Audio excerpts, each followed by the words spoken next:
Oke.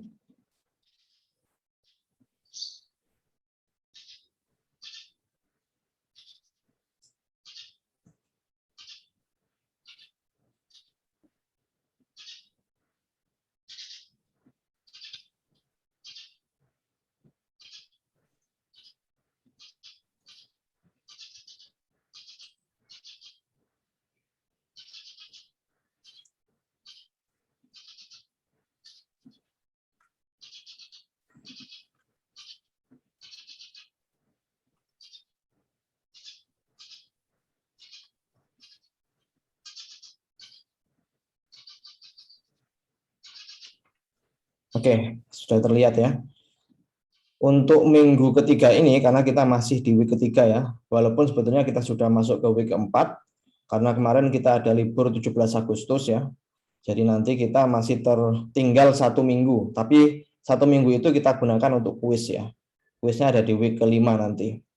Oke, di week ketiga ini kita akan belajar mengenai manajemen data ya. Kalau kemarin kita sudah belajar basic-basic yang ada di SQL Server 2014, kita akan lebih banyak mengeksplor lagi di week ketiga ini terkait dengan manajemen data. Kemarin kita sudah import ya, kita sudah ekspor juga ya, kita sudah create database ya.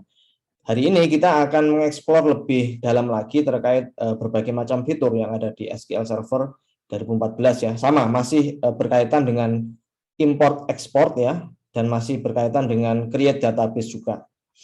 Oke, kita harus tahu dulu ada 3 file utama ya kalau kita membuat atau meng-create database di SQL Server, baik itu versi 2014 sampai dengan versi yang terbaru.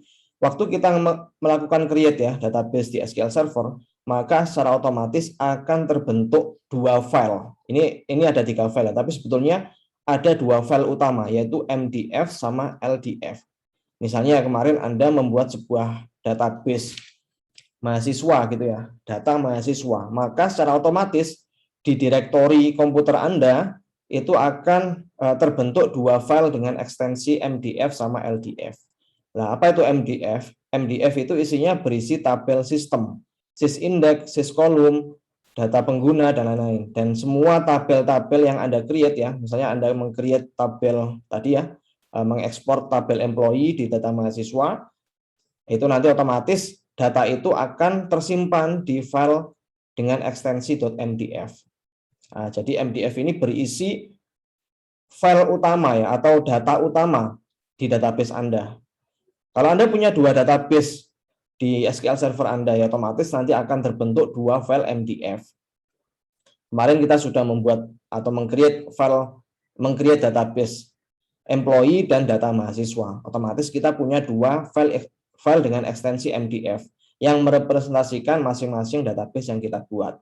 Semua tabel ya, semua row, semua data ya, kolomnya, relasinya, terus store prosedurnya, kalau kita membuat store prosedur, semuanya itu tersimpan di file .mdf. Kalau kita hapus file MDF-nya, ya otomatis kita tidak bisa membuka database yang kita buat tadi. Jadi dia otomatis akan dibuatkan sebuah file dengan ekstensi MDF. Sedangkan LDF itu berisi log transaksi. Ini gunanya saat nanti misal database kita terjadi kegagalan atau failure, kita bisa secara otomatis memodifikasi atau memanggil ulang data-data yang hilang tadi. Jadi untuk recovery database ketika terjadi failure atau kegagalan. Dan kita bisa modifikasi statusnya database, history disimpan dalam file log transaksi. Jadi semua history ya, mulai dari insert ya, terus update, delete ya, semuanya akan tersimpan di log transaksi. Ini gunanya agar untuk kalau database kita failure ya, kita bisa merestore lagi tanpa harus ada file MDF-nya.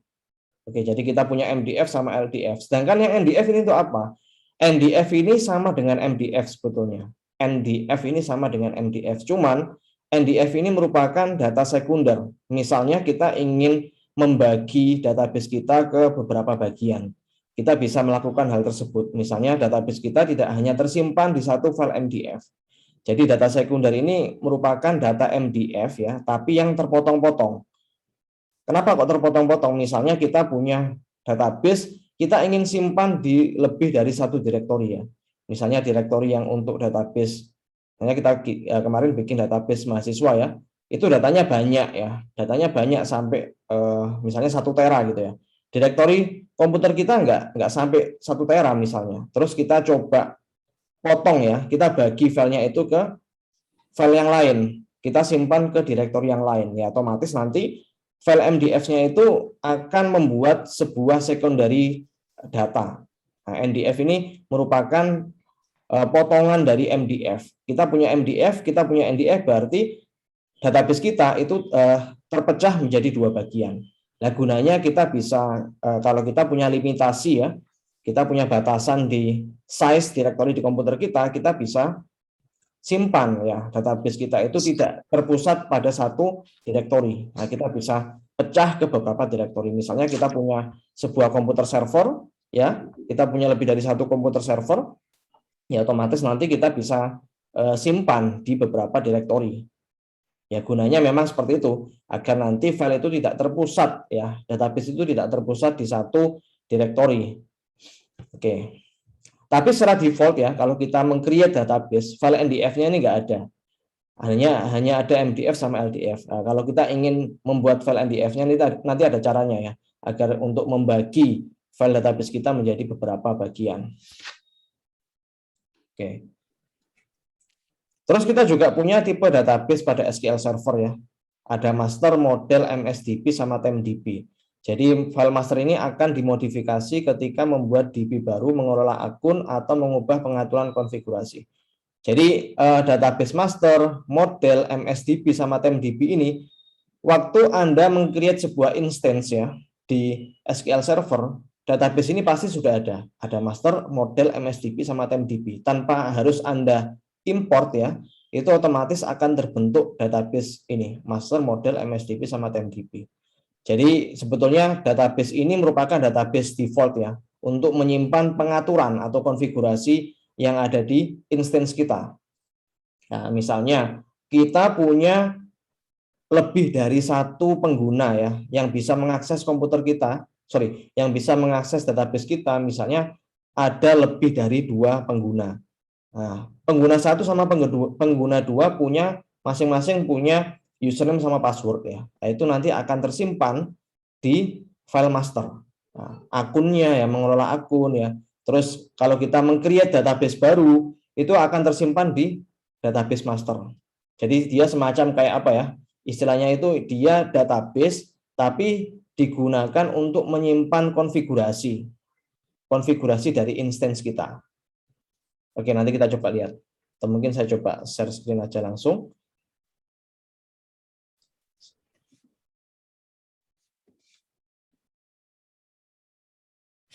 Bentar saya buka dulu SQL servernya.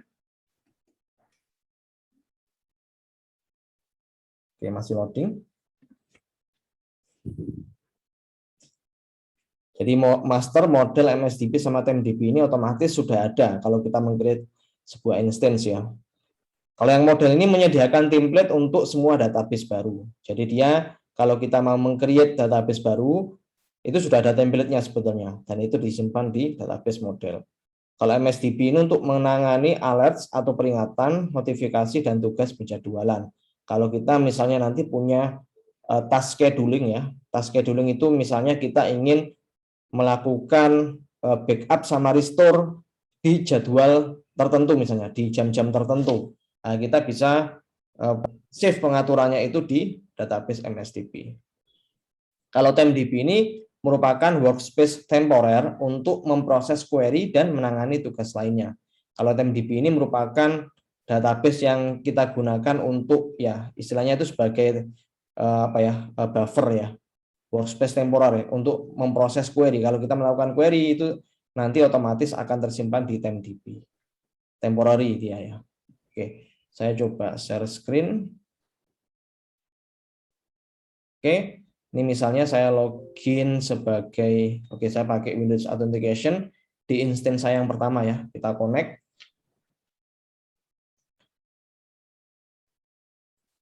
Nah, kita bisa lihat di sini kita sudah berhasil terkoneksi dengan instance kita yang pertama. Nah, di dalamnya kita otomatis akan punya database master model MSDB sama TMDB di sini. Jadi dia merupakan database yang pasti ada kalau kita meng-create sebuah instance ya. Dan ini nanti gunanya tadi seperti yang saya jelaskan, intinya gunanya untuk menyimpan konfigurasi ya dari instance yang kita buat. Kalau kita hapus bisa nggak? Ya nggak bisa harusnya. Kalau kita hapus ya nanti instance kita akan ya datanya akan hilang ya. Data-data database-nya yang kita buat itu nanti akan hilang kalau kita hapus sistem database-nya ini. Jadi ini default ya, pasti ada. Kalau Anda meng-create instance yang baru ya, ini sistem database-nya juga sama, ada master, model, MSDB sama TMDB. Oke, kita mungkin coba lihat isinya master itu apa mungkin. Kita coba lihat aja. Di tabelnya ini ada, ya mungkin kita nggak bisa tahu ya ini gunanya untuk apa untuk tabelnya ini, tapi intinya ini menyimpan konfigurasi dari itu ya, dari database kita. Atau kita coba select top 1000 rows misalnya untuk dbo.spt_fallback ya.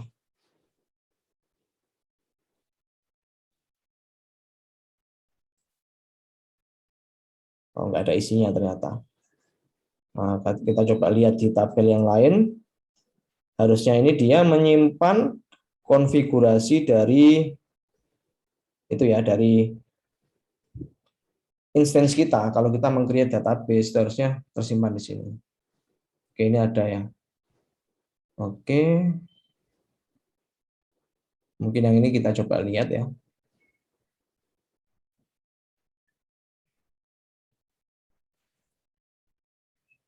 Oke, ini sepertinya tidak ada informasi terkait dengan database kita ya. Oke, nanti kita coba lihat ya. Ini harusnya sih kalau kita lihat pengertiannya, master ini menyimpan data konfigurasi dari akun instance kita ya. Instance kita kan punya itu ya, punya apa istilahnya, punya user ya. Kalau kita login itu kan ya, harusnya tersimpannya di sini sih. Nanti kita coba cari ya, karena saya kemarin masih belum melihat ya isi dari masing-masing tabel yang ada di sini. Oke, kalau yang views ini, atau mungkin kita coba lihat ya yang lain. Kalau yang model ini, kita coba lihat tabelnya apa saja. Oh, nggak ada tabelnya di sini ya. Kita ke MSDB. Oh, tabelnya banyak ini ya.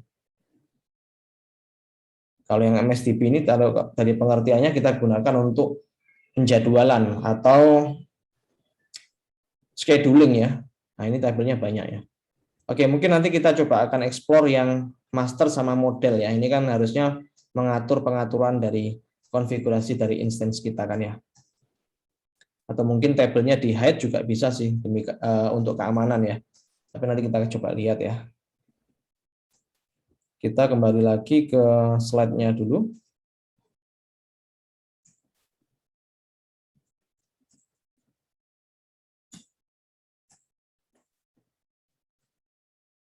Oke, ini yang tadi sistem database ya. Ada master, model, MSDB sama TMDB.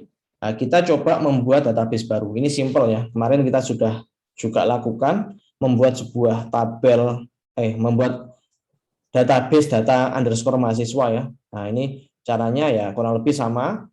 Anda bisa klik kanan di folder database, new database, terus kita bisa atur ya database name-nya itu apa, owner-nya siapa.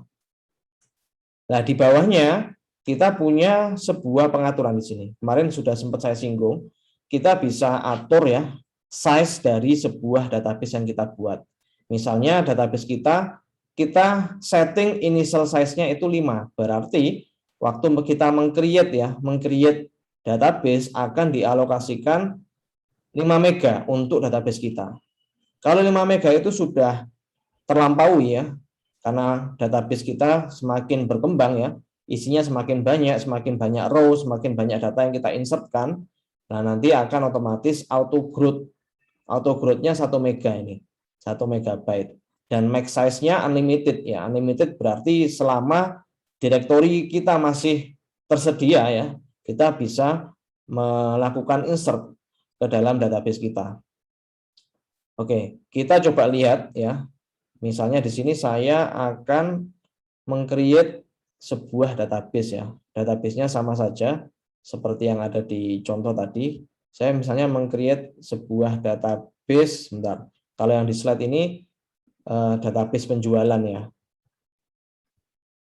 Oke, mungkin saya kasih nama penjualan saja, new database. Nah, ini database-nya misalnya database penjualan. Nah, Anda bisa lihat di bawah sini, ini ada MDF ya. Yang ini file MDF-nya, ini file LDF-nya untuk menyimpan transaction log-nya. Nah, ini kalau kita lihat ya otomatis kalau kita meng-create database penjualan, file MDF-nya dialokasikan 5 mega, sedangkan file LDF-nya 2 mega. Totalnya berarti 7 megabyte ya. Ini untuk auto growth-nya bisa kita atur ya. Misalnya kita ingin auto growth-nya ditambah misalnya 2 mega gitu ya, atau 3 mega bisa kita ubah. Atau misal kita gunakan percentage juga bisa. Nah, misalnya kalau kita pakai 10%, berarti kalau 5 mega tadi sudah terlampaui, kita akan mengalokasikan size baru ya, mengalokasikan size baru untuk database kita sebanyak 10% dari 5 mega. 10% dari 5 mega itu sekitar 500 kilobyte ya. Nah, kalau 5,5 megabyte tadi, karena 5 megabyte ditambah dengan 500 kilobyte, itu sudah terlampaui lagi, ya nanti kita akan alokasikan lagi 10% dari 5,5. 10% dari 5,5 ya sekitar 550 kilobyte. Itu kita tambahkan dan seterusnya ya. Nah, ini kita bisa atur sebetulnya, mau percentage ya, pakai persen atau pakai megabytes. Nah, maksimumnya kita bisa atur juga ya, limited atau unlimited. Kalau secara default ya, dia menggunakan auto growth-nya 1 megabyte ya, dan maksimum file size-nya unlimited untuk yang file MDF. Kalau yang untuk LDF-nya atau untuk log transaction-nya, auto growth-nya 10%, initial size-nya 2 megabyte. Dan ini unlimited ya. Nah, file path-nya ini kita bisa atur juga ya. Waktu kita meng-create database sebetulnya, itu secara otomatis akan tersimpan di path ini ya, di path ini. C program files bla bla bla MS SQL data. Ini kita bisa ubah sih sebetulnya. Nah, ini kita bisa ubah. Kalau Anda lihat di slide ya, itu kita akan coba misalnya saya mau taruh database-nya itu di sebuah direktori baru ya, bukan di direktori ini ya. Misalnya kan kita punya komputer server misalnya, kita pengen remote ya, kita ingin simpan itu bukan di komputer kita misalnya kayak gitu. Nah, kita bisa atur direktorinya itu di mana. Nah, contohnya di sini, misalnya saya pengen taruh di sini ya. Ini saya coba, ini sudah ada. Saya coba create folder baru. Misalnya saya mau create folder penjualan. Folder penjualan ini letaknya ada di C dokumen ya. C users dokumen. Nah, kita mau taruh di sini. Itu bisa. Nanti otomatis akan ada 2 buah file, MDF sama LDF. Oke. Nah, ini misalnya saya pengen taruh di sini. Ini kita ubah direktorinya, ini kita ubah ke sini. Ke penjualan ya. Nah, ini saya ubah di sini. Oke. Begitu juga untuk ini. Untuk lognya saya juga taruh di penjualan. Oke. Nah, setelah itu saya klik OK. Nah, ini ownernya. Ownernya kalau kita klik default ya berarti ownernya ini ya owner yang sedang login di instance kita. Tadi kan pakai Windows Authentication ya, ya berarti ya ownernya ya owner itu user dari komputer kita. Nah, ini saya taruh di sini, saya klik OK. Nah, ini ada error di sini. Biasanya errornya ini karena access denied ya. Kita masih belum memberikan hak akses kepada SQL Server untuk meng-create file di direktori kita. Solusinya gimana? Solusinya kemarin saya cari itu seperti ini. Kita langsung atur saja di bagian penjualan ya, folder penjualan ini kita atur security-nya biar bisa diakses oleh SQL Server kita. Nah, ini kita klik properties, terus di bagian security kita pilih edit ya. Ini kan secara otomatis yang bisa mengakses itu sistem Naufal sama administrator ya. Ini sebetulnya sih harusnya bisa. Kemarin saya cari infonya masih belum ketemu, tapi harusnya kalau kita lihat pengaturan di sini ya, karena kita pakai Windows Authentication waktu login di SQL Server, harusnya kan saya dikenali sebagai Naufal kan ya, karena saya menggunakan authentication Windows. Saya usernya namanya Naufal. Nah, tapi memang nggak bisa, jadi saya coba edit ya di sini. Saya add ya, amannya saya pilih everyone di sini. Nah, sebentar, advance. Sebentar, kemarin itu kita coba add, terus advance, object type. Nah, sebentar, everyone-nya kemarin harusnya ada sih, sebentar. Atau mungkin kita tuliskan aja langsung di sini. Everyone. Oke, everyone sudah. Ini full control-nya saya cek semua ya. Terus saya apply. Everyone berarti siapapun ya yang menggunakan komputer ini itu bisa melakukan. Nah, ini kita coba lagi ya. Oke, bisa ya. Nah, jadi kita perlu mengubah aksesnya ya. Biasanya kalau kita simpan di direktori C itu memang butuh hak akses. Kalau nanti Anda punya direktori yang kedua misalnya, atau apa namanya, partisi kedua dari komputer Anda, itu biasanya nggak perlu untuk mengubah aksesnya. Tapi kalau kita menulis di direktori C itu biasanya kayak gini. Nah, ini kita bisa lihat ada MDF, ada LDF ya. MDF-nya ini size-nya sesuai dengan yang kita tetapkan tadi 5 mega, walaupun ada lebihnya 120 kilobyte ya. Ya ini mungkin hanya 120 kilobyte-nya untuk tambahan untuk menyimpan sebuah data mungkin ya. Yang LDF-nya 2 megabyte, ada kelebihannya 48 kilobyte. Oke, memang tidak eksak ya 5 megabyte sama 2 megabyte. Oke, jadi seperti itu. Kita sudah punya database penjualan di sini ya. Nah, tabelnya belum ada. Nah, nanti kalau kita create tabel di sini ya, nanti otomatis ya ini akan bertambah, size-nya akan bertambah.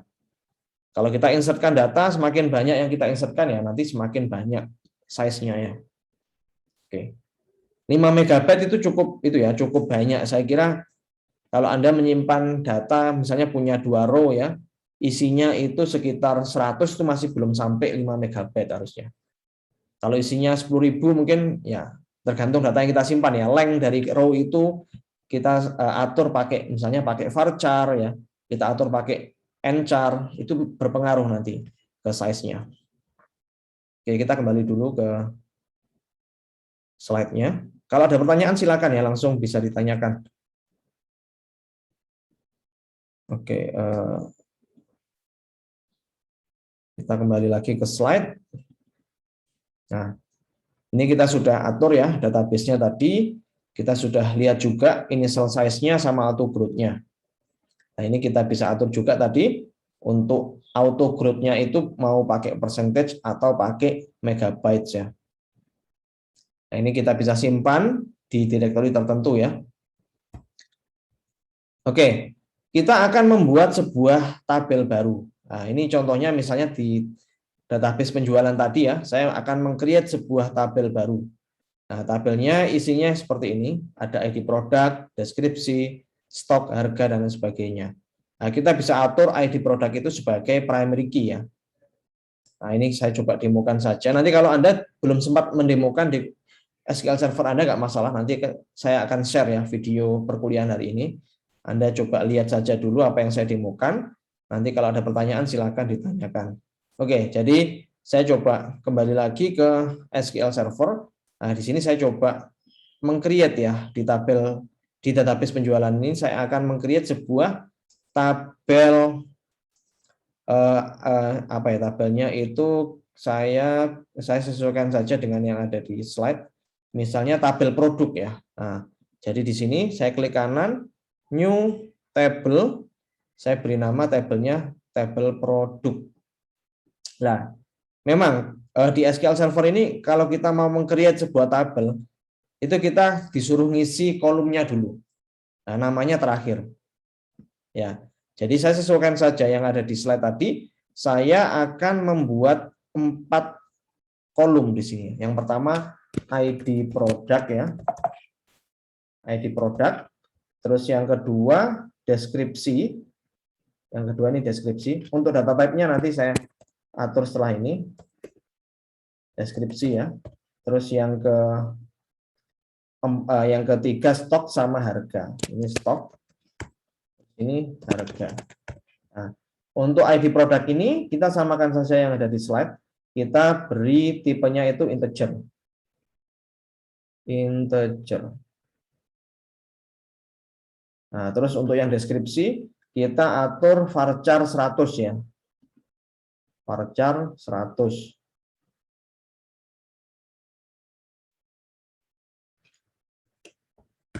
Terus untuk stok ini integer, sedangkan harga money ya. Ini integer.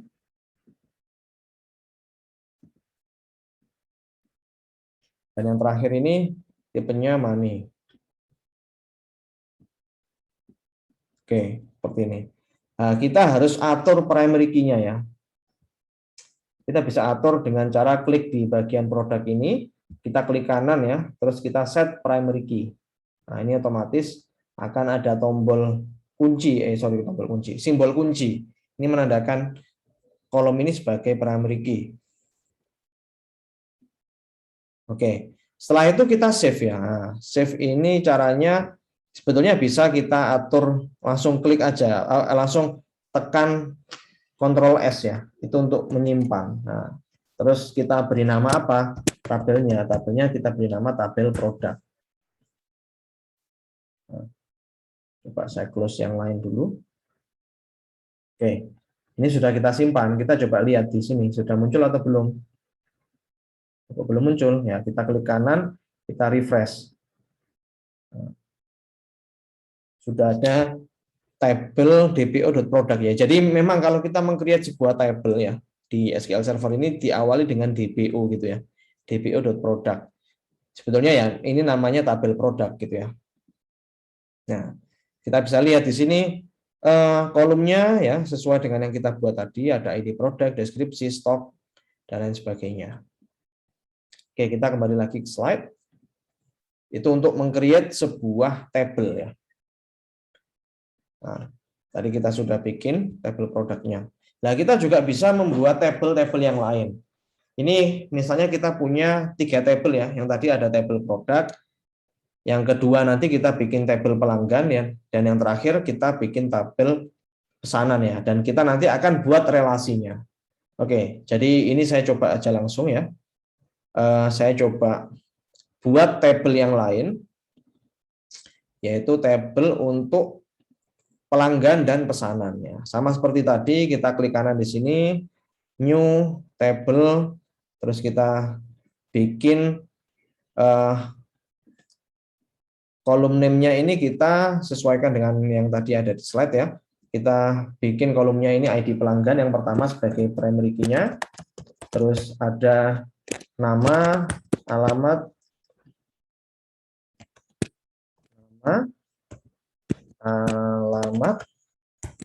kode pos, dan yang terakhir telepon. Nah, untuk nama ini, untuk pelanggan ini saya setting sebagai integer. Terus nama ini varchar 100. Sedangkan untuk alamat ini varchar 250.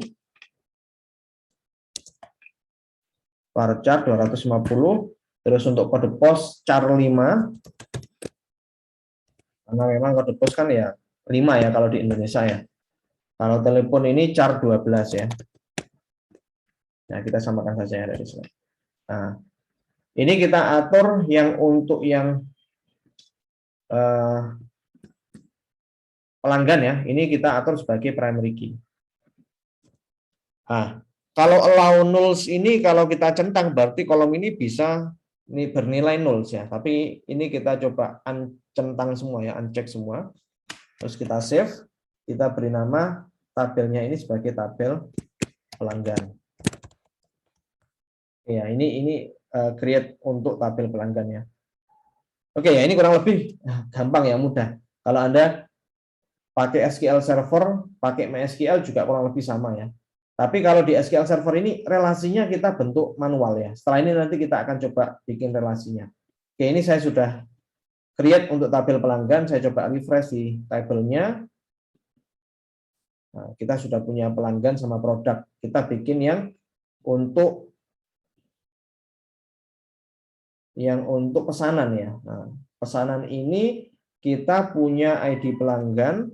Yang pertama ada ID pelanggan, terus yang kedua ada ID produk jumlah ID produk. Nah, ID produk ini sebetulnya dia merupakan itu ya relasi ya.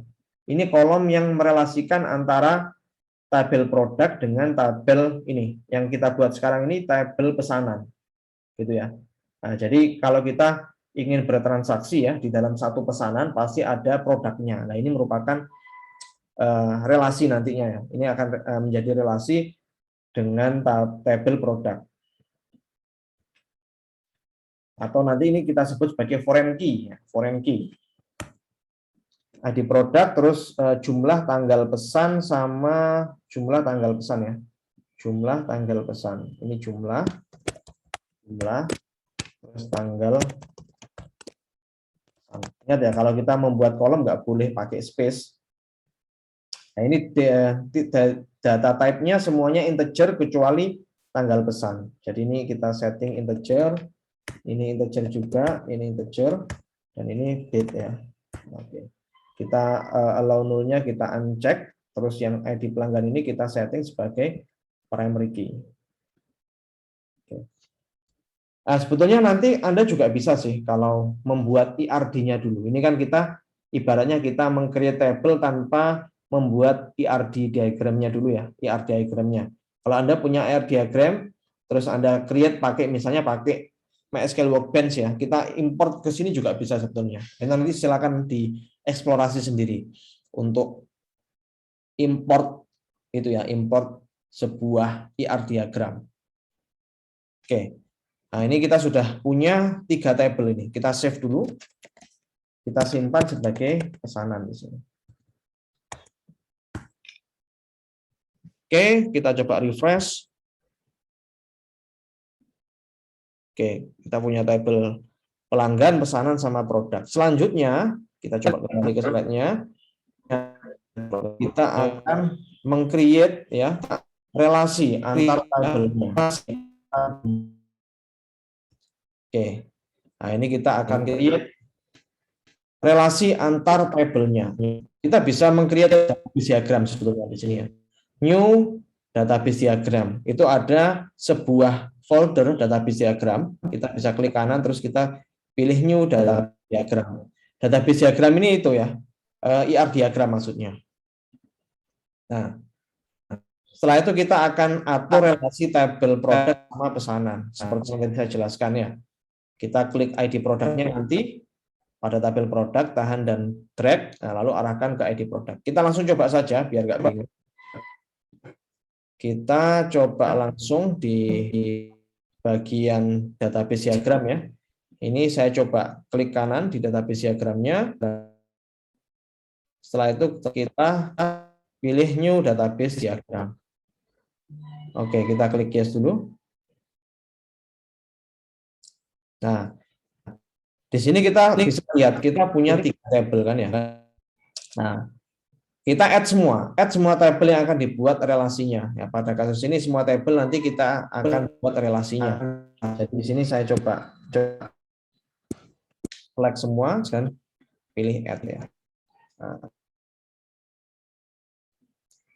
Oke, jadi kita punya 3 tabel di sini.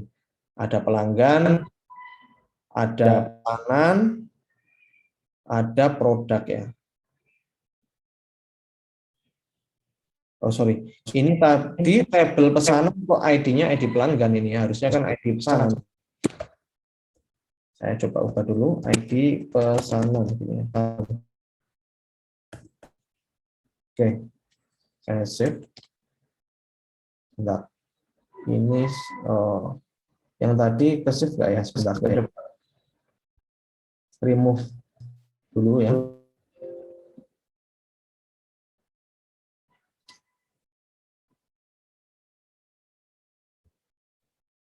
new table. Oh, sebentar.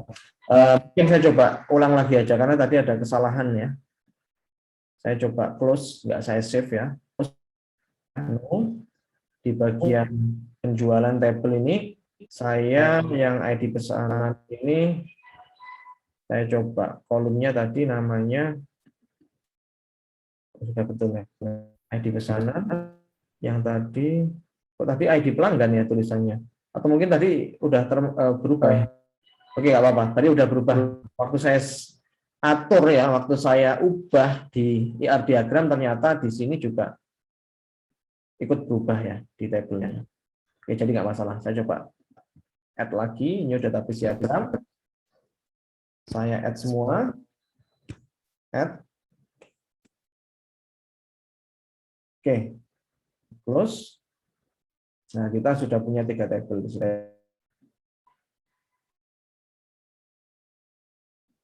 Oke. Nah, nanti kita coba akan relasikan antar 3 tabel ini. Nah, kalau kita bisa lihat sebetulnya ID pesanan ini ada relasi dengan ID produk ya. Nah, ID produk sama ID pesanan. Sebentar. Sepertinya tadi ada yang lewat ya. Harusnya di pesanan itu juga ada ID pelanggan ya. Tahu kan ya, betul ID pelanggan. Oh iya ya, ini kesalahannya di sini. Ini harusnya ID pelanggan ya. Sorry. Ini harusnya ID pelanggan, betul ID pelanggan karena sebetulnya kan pesanan ini merupakan relasinya many to many. Ini kan many to many. Ini kan nanti relasi ke sini, ya kan ya. Terus ini ke sini. Yang ID pelanggan ini harusnya enggak kita set sebagai primary key ya. Karena ini merupakan junction table atau table yang punya relasi apa namanya? Dia merupakan table yang terbentuk karena ada relasi 2 buah table. Jadi untuk yang table yang ini tadi, yang ID pelanggan, yang pelanggan tadi, saya enggak set ya. Saya enggak set sebagai primary. Nah, kolomnya tadi, keys-nya ini saya ganti. Remove primary key. Oke, saya save ya. Oke, saya kembali lagi ke diagramnya. Saya coba remove dulu.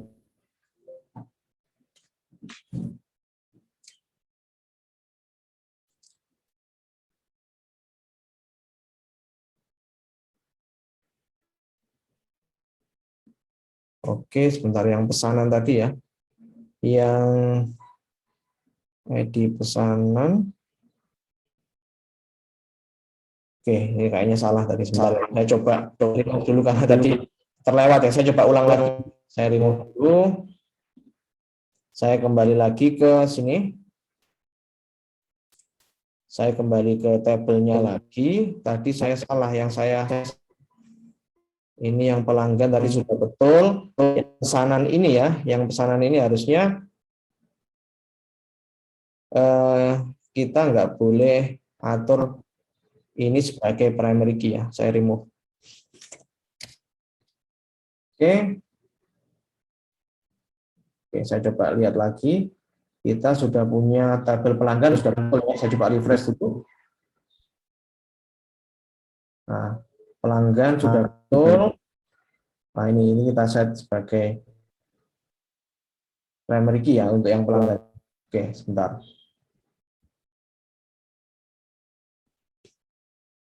Nah, ini yang pelanggan, yang di tabel pelanggan itu sebagai primary key. Oke. Sedangkan yang dipesan tadi, yang di pesanan itu kita nggak atur sebagai primary key pelanggannya. Oke. Yang ini kan punya pelanggan ya, ini bukan primary key karena tabel pesanan itu merupakan hasil relasi antara pelanggan dengan produk ya. Oke. Nah, ini untuk yang produknya sudah betul. Ya, harusnya ini sudah betul. Saya coba create lagi diagramnya. Nah, ini saya add semua. Oke, harusnya sudah betul. Nah, kita bisa lihat nanti pesanan itu ya, pesanan itu punya ID pelanggan sama ID produk di sini. Nah, produk itu berelasi dengan pesanan, dan pelanggan juga berdasarkan pesanan. Ini kalau memang kita membuatnya dari tabelnya dulu ya. Sebetulnya kalau kita membuatnya dari diagramnya dulu, itu kita bisa atur itunya relasinya kayak di MySQL Workbench. Tapi nggak apa-apa, kita coba bikin dari tabelnya dulu. Oke. Nah, ini kita sudah bisa lihat seperti ini. Oke, kita coba kembali dulu ke slide ya. Nah, kita sudah membuat 3 tabel, pelanggan, pesanan, sama produk ya. Nah, kita coba relasikan antara 3 tabel tersebut. Oke, klik di ID produk ya, pada tabel produk, tahan dan drag, lalu arahkan ke ID produk pada tabel pesanan. Jadi seperti ini. Saya langsung dicoba saja. Di sini misalnya saya akan drag ID produk yang ada di tabel produk. Nah, saya drag ke pesanan. Jadi ini saya coba tahan di sini. Saya coba dragkan ke sini. ID produk ya. Oke. Setelah itu namanya foreign key-nya ya, pesanan produk FK pesanan underscore produk. Jadi primary key-nya miliknya produk, foreign key-nya miliknya tabel pesanan. Ya, dua-duanya ini sama, dia punya tabel, punya kolom ID produk. Oke, kita klik OK. Oke, kita klik OK. Nah, kita sudah punya relasi ya antar produk dengan pesanan. Oke.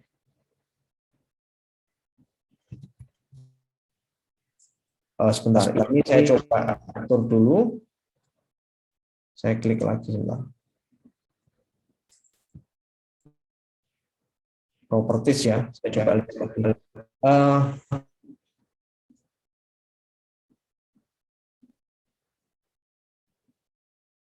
Oke, di sini Anda bisa lihat ada general, ada, kalau kita lihat di slide ya, coba kita kembali dulu ke slide.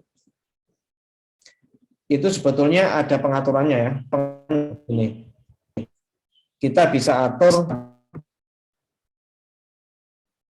ketentuannya. Jadi kalau kita mau mendelete sebuah rule ya, misalnya di tabel produk, kita menghapus item yang ada di tabel produk. Kalau kita menggunakan cascade ya, jadi otomatis akan berubah. Jadi pesanan yang ada produk yang sudah kita hapus, otomatis item-item pesanan hilang. Atau misal kita mengupdate ya nama produk, ya kita mengupdate nama produk atau ID produk di tabel produk. Kalau kita update namanya, kita ubah, otomatis ID produk itu yang ada di tabel pesanan juga akan ikut berubah. Nah, seperti itu. Kalau yang delete rule-nya sama update rule-nya ini kita atur sebagai cascade. Tadi belum sempat saya atur ya. Jadi kita coba lihat di sini. Ini kan bisa kita atur insert update-nya. Kalau delete rule-nya ini kita, kalau no action ya nggak akan berubah. Kalau kita hapus ya, item ID produk yang kita hapus itu masih ada.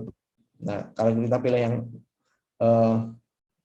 no action, nah kita pilih yang cascade aja. Karena kalau harapan kita kalau kita ingin mengubah atau menghapus ya item di produk itu, item-item yang ada di pesanan ini juga ikut berubah atau ikut terhapus. Nah, kita bikin yang cascade aja. Nah, begitu juga untuk yang tabel pelanggan dan tabel pesanan ya. Nah, kita coba drag and drop di sini. Oke. Nah, ini kita klik OK. Terus sorry sebentar. Tadi saya itu ya share PPT-nya ya. Bentar. Nah, ini. Jadi ini untuk yang relasi antara pesanan dengan pelanggannya. Nah, kita coba atur delete rule-nya ini kita atur sebagai cascade aja. Update rule-nya juga atur sebagai cascade ya. Oke. Kita sudah punya relasi. Kita coba save dulu. Nah, diagram 0 namanya misalnya. Oke, yes.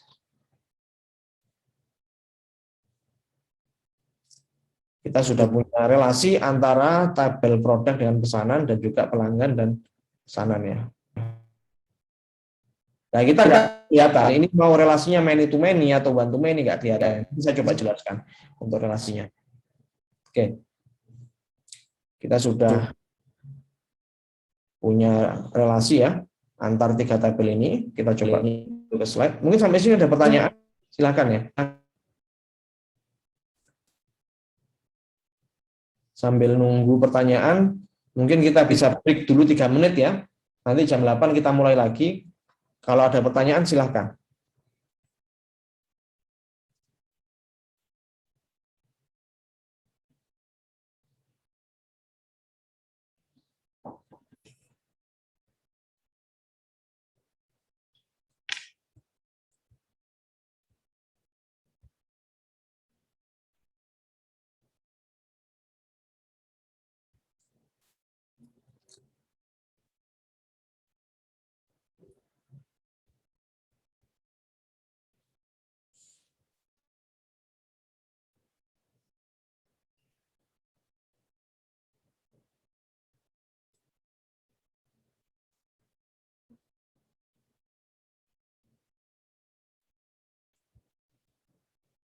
Pak, saya mau nanya, Pak.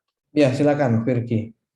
Untuk penamaan ID pelanggan di tabel pelanggan sama pesanan itu harus sama persis atau gimana, Pak? Ya, pertanyaan bagus. Nggak harus sama persis. Kalau kita menggunakan SQL Server, selama kita atur setting ya, setting untuk mana yang primary key, mana yang foreign key, kan tadi bisa kita drag and drop ya. Jadi kalau seperti itu kita nggak perlu setting namanya sama, gitu ya. Walaupun sebetulnya kalau kita pakai kaidahnya IR diagram ya, kita harus setting namanya sama antara primary key sama foreign key. Tapi sebetulnya kalau kita menggunakan SQL Server, kita nggak perlu setting namanya sama antara primary key-nya sama foreign key-nya. Karena waktu kita relasikan antara primary key dengan foreign key, kita sudah atur ya. Kita sudah atur, kita mau arahkan kemana.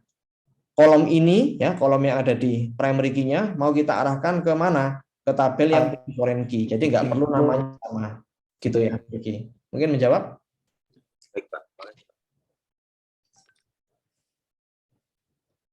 Tapi kalau tidak disetting namanya sama ya, itu juga nanti menyulitkan ya. Kalau lihat apa ya, kalau kita query juga nanti akan sulit karena namanya juga berbeda. Oke, silakan kalau ada pertanyaan lagi.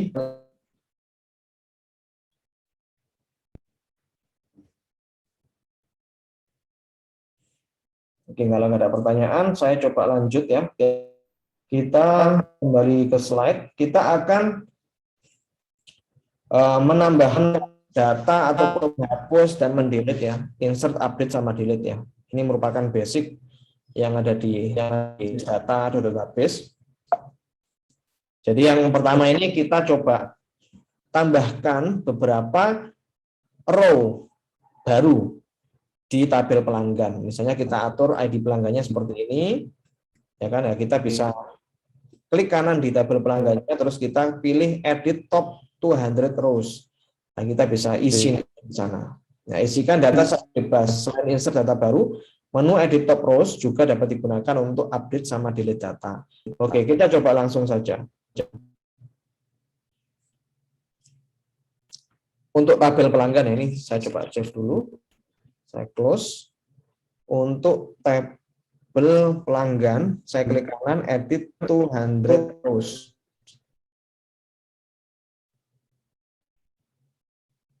Nah, ini misalnya kita bisa atur nanti. Misalnya yang pertama ini saya coba samakan saja yang ada di slide ini. Yang 112 ini namanya Andi. Pelanggannya 112, namanya Andi. Terus alamatnya Semarang misalnya.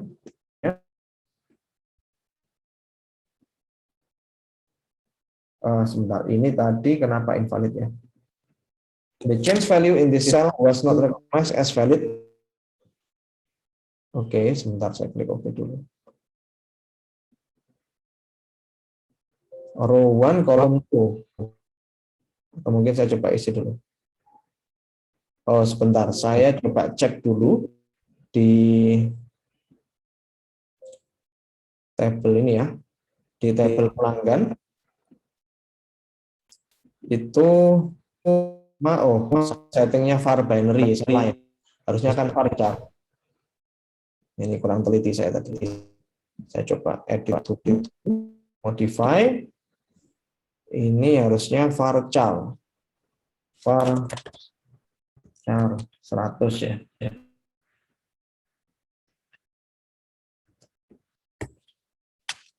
Save. Oh, sebentar. Karena mungkin tadi saya salah menginputkan ya, jadi nggak bisa di save. Oke, sebentar.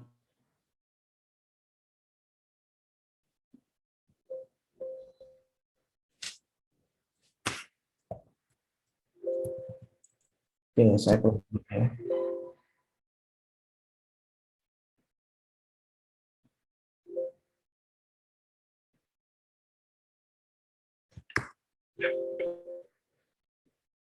Cell does not allow null. Delete.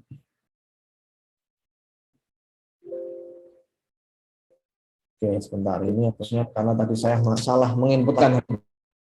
Sebentar. Saya coba close dulu di sini.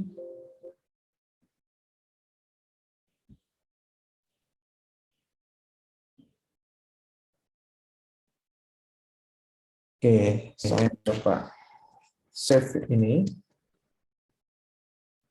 The change you have made require the following tables to be dropped and recreate. Oke, jadi tabel pelanggannya harus di recreate ini.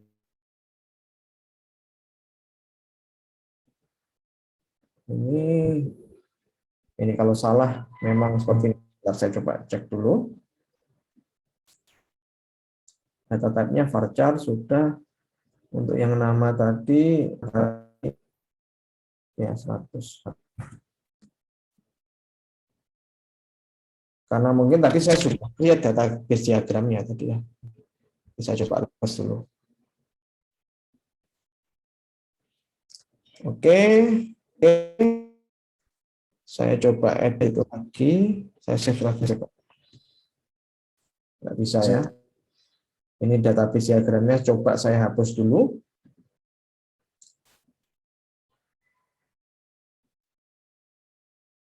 Oke.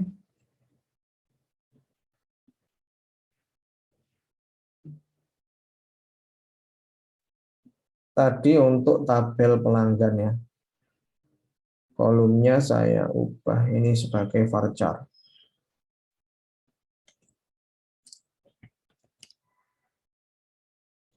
Saving change not permitted. The change you have made require the following tables to be dropped. And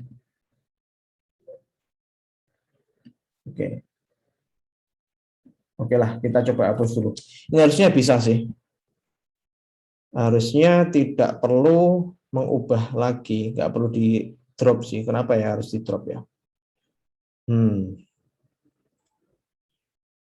Saya coba drop aja, nggak apa-apa deh. Oke, nanti saya coba mungkin cari caranya ya, karena memang kita punya keterbatasan waktu. Nggak apa-apa nanti kalau mau mengedit ya sebuah value, sebuah data type, harusnya kita nggak perlu melakukan drop sih harusnya. Kenapa ini harus kita melakukan drop ya? Oke, drop fail. Karena ada, oh ya, karena dia ada foreign key-nya tadi ya.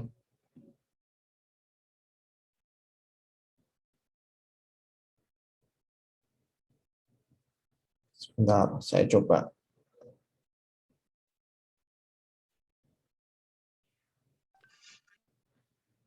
Karena tadi kita sudah menambahkan foreign key ya.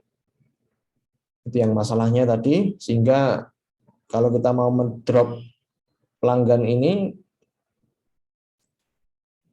otomatis ya produknya harus di drop ya.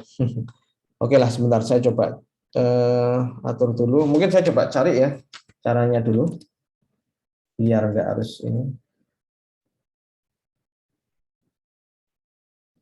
Nah, saya coba save dulu tadi. Saving change not permitted. Saya coba cari dulu caranya biar nggak perlu mengubah ya, nggak perlu mendrop.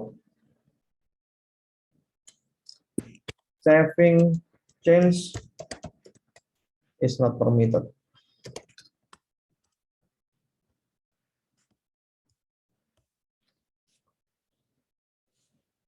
Kalau tiap kali mengubah kita harus mendrop kan harusnya ribet nanti ya. Oke, saya coba cari dulu. Mungkin ini kita punya waktu ya. Silakan Anda bisa mencoba ya. Apa yang tadi sudah kita lakukan. Silakan dicoba sambil menunggu saya mencari solusinya ya. Silakan dicoba. Mungkin.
Oh, ini sebetulnya bisa ya. Tadi saya coba atur di sini.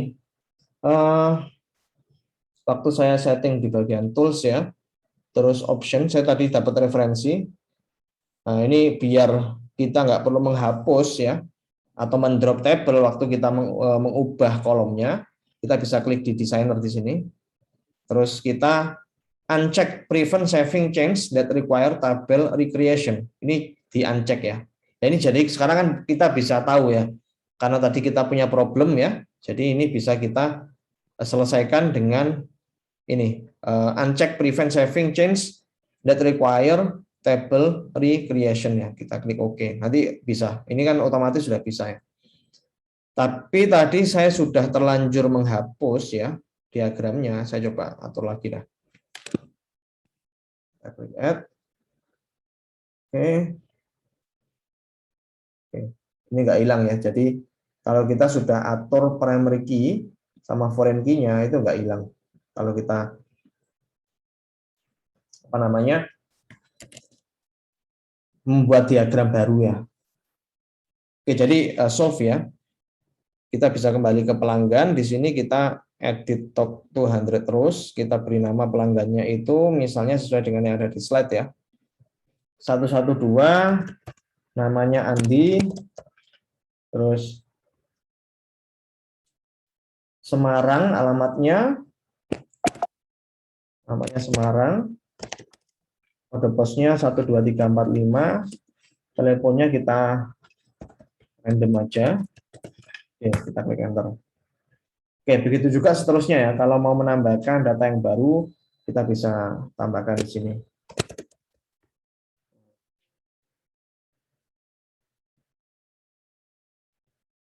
Nuril, alamatnya salah 3, kode posnya 54321.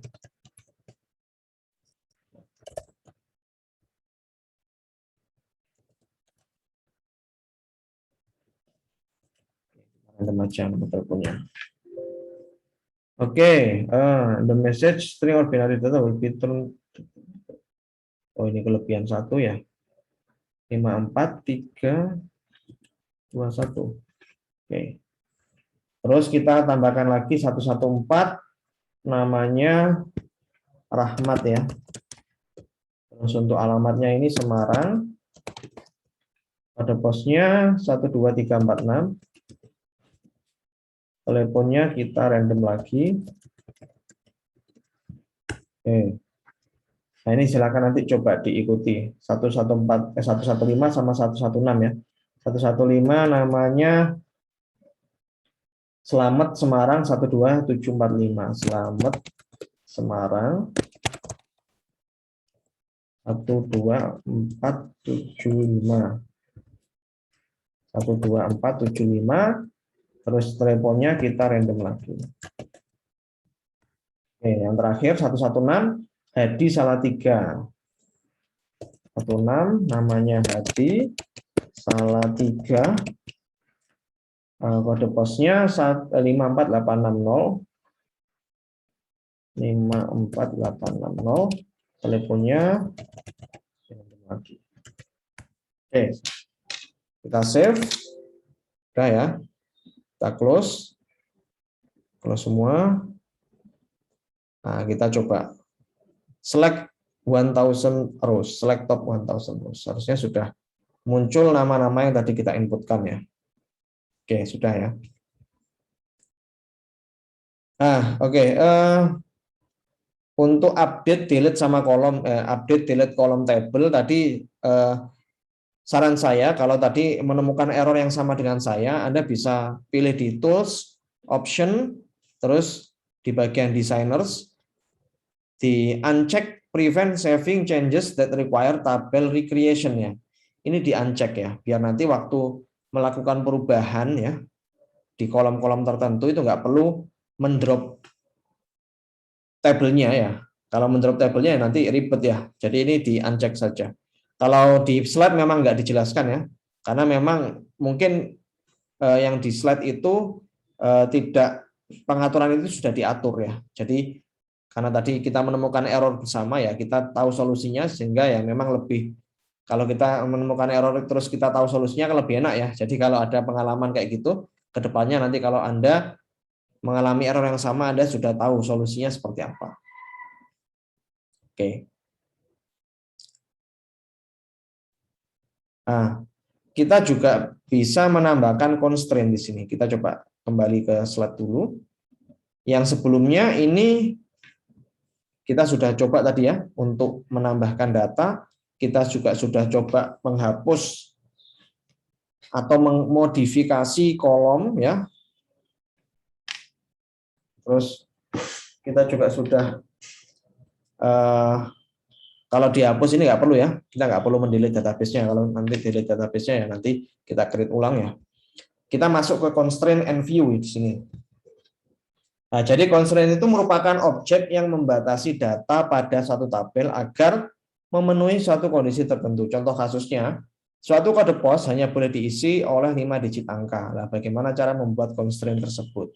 Kita bisa atur persyaratan ya, atau constraint lah istilahnya.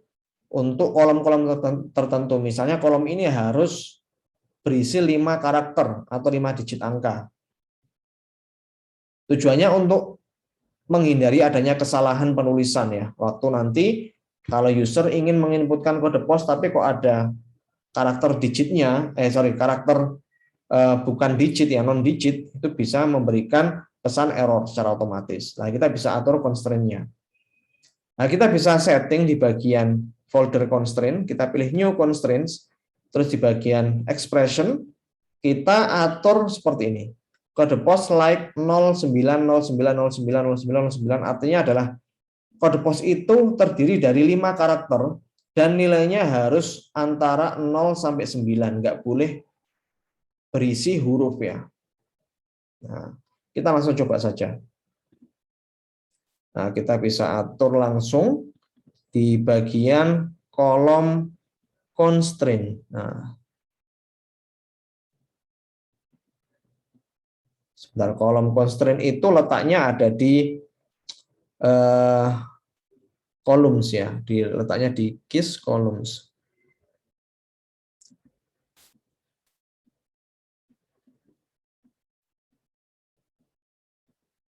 di tables.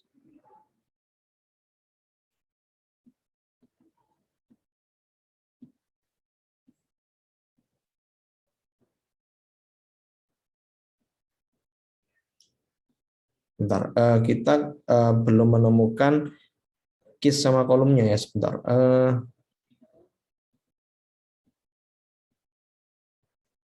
Harusnya ada di sini, kolom sama keys itu harusnya ada di sini. Sebentar, saya coba cek dulu di bagian slide-nya tadi. Kita harusnya menemukan keys itu di oke, harusnya masuk ke table dulu. Nah, ini ya. Kita mau setting ke table yang apa? Ke table pelanggan ya, karena table pelanggan ini yang ada kolom kode posnya. Nah, di bagian constraint ini ya, kita bisa tambahkan new constraint. Nah, new constraint-nya oke ya, di sini kita bisa atur ya. Untuk constraint-nya itu di bagian expression misalnya kita harus mengisikan kode pos itu terdiri dari 5 digit angka. Gitu ya. Nah, jadi di sini kita bisa kalau ditekan ini bisa langsung atur nggak ya? Oke. Nah, ini kita bisa atur seperti ini.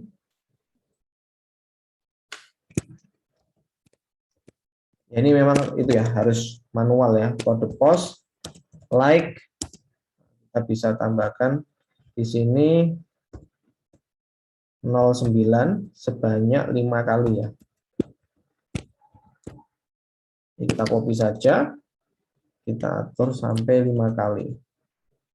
Itu 2 3 4 5. Oke, kita klik OK. Oke, kode pos like 090909 dan seterusnya. Kita klik close, kita save. Kita lihat sebetulnya kode pos itu char ya, char 5. Berarti dia kalau tidak kita kasih constraint, dia bisa digunakan untuk menampung value yang bukan angka sebetulnya. Oke, kita klik save. Nah, kita coba tambahkan pelanggan baru misalnya ya. Kita edit top 200 rows, kita coba tambahkan pelanggan baru 117, namanya misalnya Budi misalnya, terus alamatnya Surabaya. Nah, untuk kode posnya ini misalnya kita kasih karakter angka, bisa atau enggak? Nah, enggak bisa ya, karena kita sudah berikan constraint sama. Oke, nah, misalnya kita coba tambahkan lagi, enggak bisa ya. Kita harus bikin dalam bentuk angka. Terus untuk nomor teleponnya ini bisa kita random aja. Dan itu bisa kita terapkan juga sebetulnya di telepon ya, karena telepon juga nggak boleh berisi angka ya, berisi huruf ya. Oke. Oke, kita sudah atur di sini. Oke, kita save, kita sudah punya data baru ya. Itu untuk constraint. Kita kembali lagi ke slide. Nah, itu untuk constraint ya. Sebenarnya kita juga bisa atur description ya. Di description kita bisa berikan deskripsi bahwa kode pos itu hanya boleh berisi 5 digit angka. Terus namanya kita juga bisa isi CK underscore kode pos. Tadi belum sempat saya tambahkan seperti ini ya untuk identitinya. Oke, nggak apa-apa, nanti bisa kita atur. Nah, ini nggak bisa kalau kita tambahkan karakter yang bukan angka.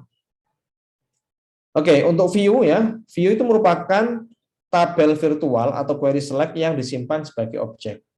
View hanya mewakili data yang disimpan dan view dapat menyederhanakan pemanggilan data. Nah, view memfokuskan pengguna pada data spesifik. Jadi, kalau Anda ingin menampilkan data-data tertentu ya, kalau menggunakan query mungkin Anda harus menuliskan bahasa query-nya itu dalam bentuk yang panjang karena banyak where-nya misalnya kayak gitu. Nah, kita bisa atur semacam kayak tabel virtual yang menampilkan data-data tertentu yang spesifik. Misalnya contohnya, kita ingin menampilkan data pelanggan yang tinggal di Semarang tanpa harus mengisi query, tanpa harus mengeksekusi query. Kalau kita pakai query ya bisa saja sih select all from table pelanggan where alamat Semarang, gitu kan bisa sebetulnya. Tapi kalau kita pengen membuat tabel virtual yang hanya menampilkan pelanggan yang tinggal di Semarang itu juga bisa. Kita bisa menggunakan view di sini. Nah, di bagian views ya, kita bisa klik kanan new view, terus kita tambahkan tabel pelanggannya. Kita langsung coba saja. Nah, di bagian sini kita bisa atur di bagian views ya. Klik kanan new view, terus kita pilih yang tabel pelanggan. Nah, kita add ya, kita add tabel pelanggannya, kita add. Oke, bentar, kita sudah add ya. Oke, udah ya. Kita close dulu. Kita ingin menampilkan, misalnya yang mau kita tampilkan hanyalah ID pelanggan, nama sama teleponnya saja. Ini bisa kita centang sama teleponnya kita centang di sini. Nah, terus kita bisa lihat di bawahnya. Nah, di bawahnya ini sudah ada query-nya ya. Select ID pelanggan, nama telepon from DPO pelanggan. Terus kita bisa tambahkan where di sini ya. Where-nya kita pengen tahu pelanggan yang rumahnya di Semarang alamatnya. Nah, jadi kita tambahkan satu constraint ya, where di sini ya. Jadi nanti yang tampil hanyalah pelanggan yang berasal dari Semarang saja. Nah, kita coba save dulu. Oke, ini kita coba execute ya. Kita klik execute di sini. Execute.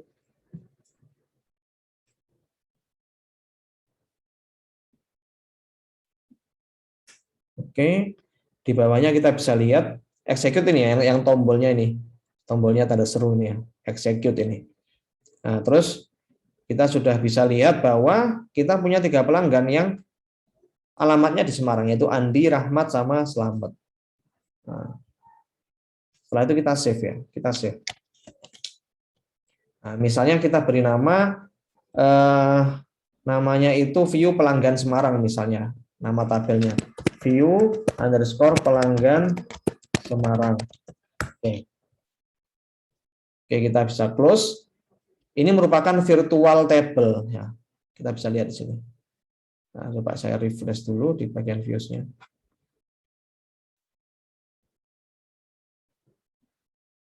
Oke, coba di refresh dulu. Nah, ada di bawahnya ada DPO view pelanggan Semarang. Kalau kita coba select ya, top 1000 rows, nah kita bisa lihat ini pelanggan yang ada di Semarang. Misalnya nanti Anda ingin menampilkan atau sering melakukan select ya, query select untuk menampilkan data tertentu. Anda nggak perlu mengeksekusinya melalui query di sini ya, tapi langsung aja bikin sistem view, bikin views ya, terus mau menampilkan data apa. Nah, itu nanti akan dijadikan sebagai virtual table. Jadi dia tabel virtual yang menampilkan tabel pelanggan dengan kondisi tertentu. Oke, kita kembali lagi di slide-nya. Nah, oke, jadi nanti kalau kita query juga bisa sebetulnya. Use penjualan go. Ya, use penjualan ini maksudnya kita menggunakan database penjualan ya. Kalau kita secara default belum men-select ya database kita. Kita harus tambahkan use penjualan dulu, terus go. Biar nanti yang aktif adalah database penjualan. Terus kita bisa select all from dpo.pelanggan Semarang misalnya. Nah, pelanggan Semarang ini kan tadi virtual table-nya. Oke. Ya, mungkin sampai situ dulu. Sampai sini ada pertanyaan mungkin? Atau ada error? Waktu Anda coba eksekusi beberapa tahapan tadi yang kita sudah coba, silakan kalau ada pertanyaan. Saya stop share dulu. Oke. Mungkin ada pertanyaan, silakan ya. Permisi Pak, ingin bertanya. Ya, silakan Adam. Kalau semisal ada insert data baru, itu di view apa ke update atau gimana? Kita coba saja. Oke, kita coba ya. Misalnya kita mau menambahkan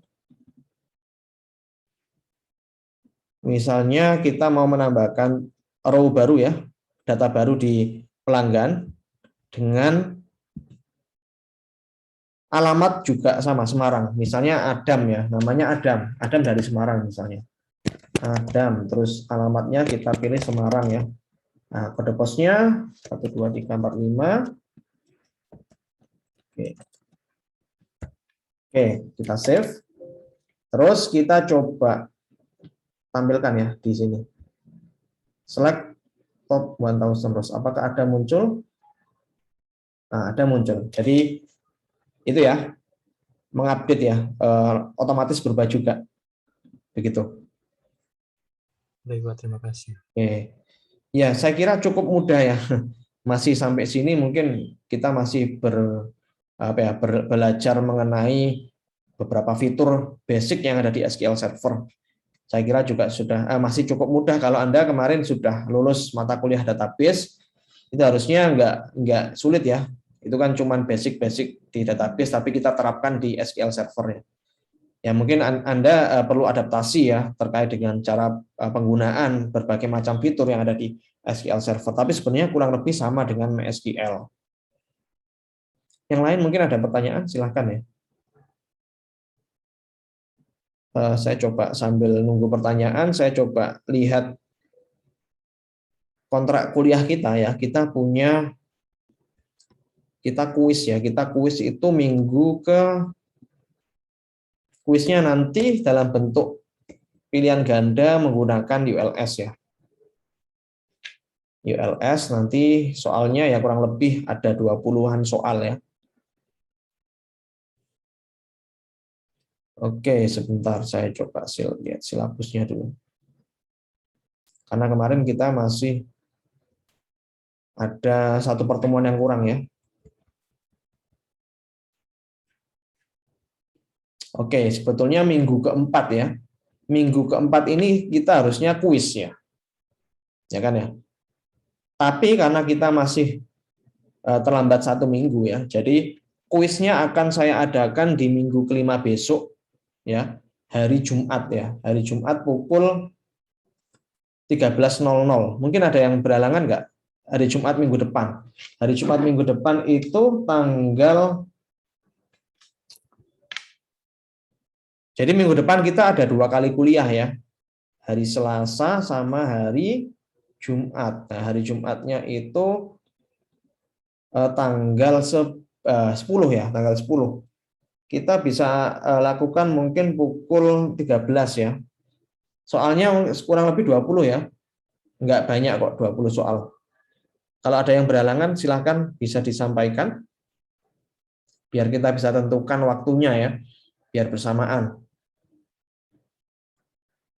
Enggak ada ya. Saya kira hari Jumat itu enggak ada yang bentrok ya dengan kuliah yang lain karena juga perkuliahan itu sampai Kamis ya. Yang hari Jumat pagi saja harusnya. Oke, kalau enggak ada saya set ya untuk kuisnya itu hari Jumat minggu depan tanggal 10 ya, 10 September. Materinya mulai dari week 1 sampai week 4. Nah, jadi week keempatnya nanti materinya akan saya sampaikan week 1 sampai week 3 ya. Karena kita ya week ke 5 besok ya kita belajar materi baru. Hari Selasa besok kita belajar materi baru tapi tidak masuk ke kuis ya, tidak masuk ke materi kuis. Jadi cuma pengenalan database, manajemen SQL Server, sama manajemen data saja. Nah, jadi nanti kuisnya itu hanya 3 week saja. Pengenalan database, manajemen SQL Server, sama manajemen data. Ini materinya sudah saya taruh semua di sini. Di week ketiga ini nggak ada tugas ya. Jadi nggak ada tugas yang harus Anda kerjakan.